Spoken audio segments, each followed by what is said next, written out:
ओम नमो भगवते वासुदेवाय नमः। ओम नमो नारायणाय नमः। जय श्री कृष्णा, जय श्री कृष्णा, जय श्री कृष्णा। भक्तों, बंधुजनों, आप सभी का आपके इस चैनल ब्राह्मण देव कन्या पर बहुत बहुत स्वागत है। यदि आपने अभी तक इस चैनल को सब्सक्राइब नहीं किया है तो कृपया सब्सक्राइब कर लें और बेल आइकन को प्रेस जरूर कर लें, ताकि मैं आगे से जो भी वीडियो अपलोड करूं उसका नोटिफिकेशन आपके पास सबसे पहले जाए और आप सभी कथाओं का श्रवण कर सकें। आज हम अजा एकादशी के बारे में जानने वाले हैं। अजा एकादशी, इसे जया एकादशी व्रत के नाम से भी जानते हैं। यह व्रत भाद्रपद के कृष्ण पक्ष की एकादशी तिथि के दिन रखा जाता है। इस दिन भगवान श्री हरि विष्णु की पूजा की जाती है। मान्यता है कि अगर अजा एकादशी के दिन कोई व्यक्ति भगवान श्री हरि विष्णु को प्रसन्न करने के लिए व्रत करता है तो उसके जीवन में सुख, समृद्धि और धन हमेशा रहता है।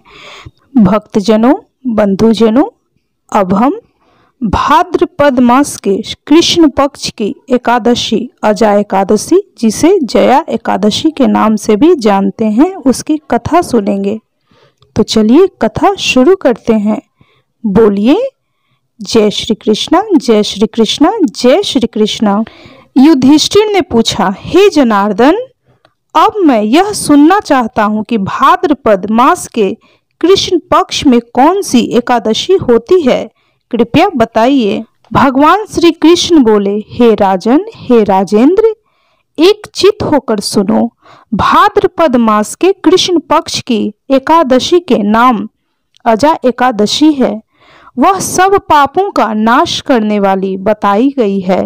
भगवान ऋषिकेश का पूजन करके जो इसका व्रत करता है उसके सारे पाप नष्ट हो जाते हैं।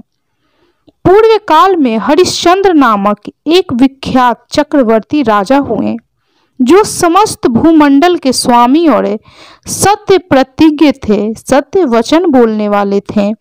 एक समय किसी कर्म का फल भोग प्राप्त होने पर उन्हें राज्य से भ्रष्ट होना पड़ा।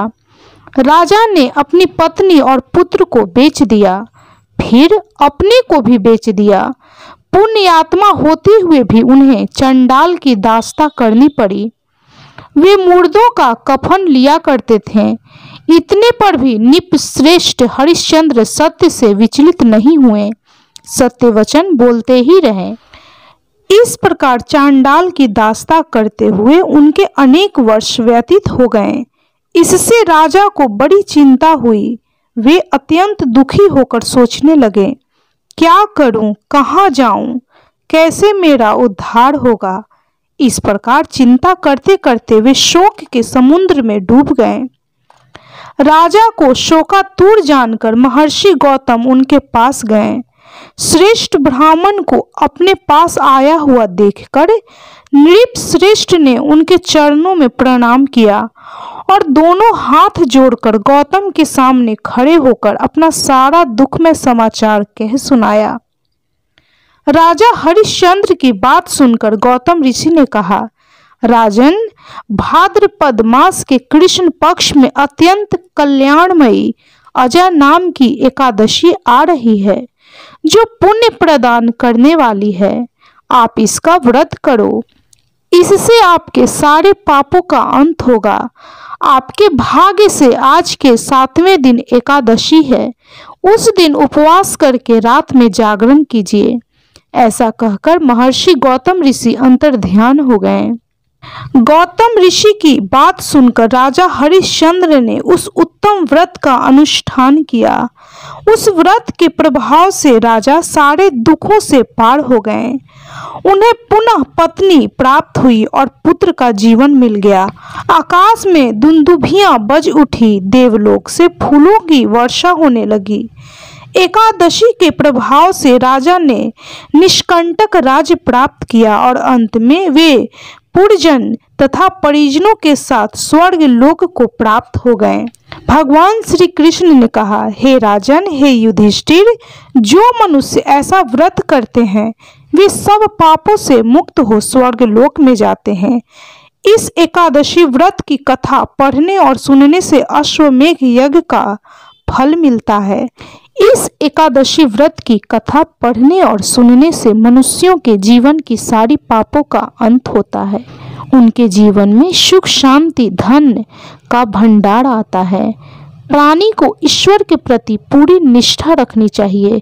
कठिन परिस्थितियों में भी जो सत्य का मार्ग नहीं छोड़ते वे स्वर्ग के अधिकारी होते हैं। सत्य की परीक्षा कठिन परिस्थितियों में ही होती है।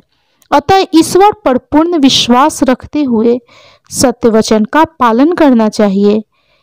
इस प्रकार भाद्रपद मास की कृष्ण पक्ष की अजा एकादशी, जिसे जया एकादशी के नाम से भी जानते हैं, व्रत की कथा संपन्न हुई। तो बोलिए ओम नमो भगवते वासुदेवाय नमः, ओम नमो नारायणाय नमः, ओम नमो भगवते वासुदेवाय कृष्णाय नमो नमः। जय श्री कृष्ण, जय श्री कृष्ण, जय श्री कृष्ण। भक्तों बंधुजनों, यदि आपको यह कथा अच्छी लगी हो तो कृपया वीडियो को जितना हो सके शेयर कीजिए और लाइक कीजिए। यदि आपके द्वारा इस कथा का महत्व कोई और भी सुनेगा तो उसका पुण्य फल भी आपको जरूर प्राप्त होगा। और कमेंट में जय श्री कृष्ण अवश्य लिखें।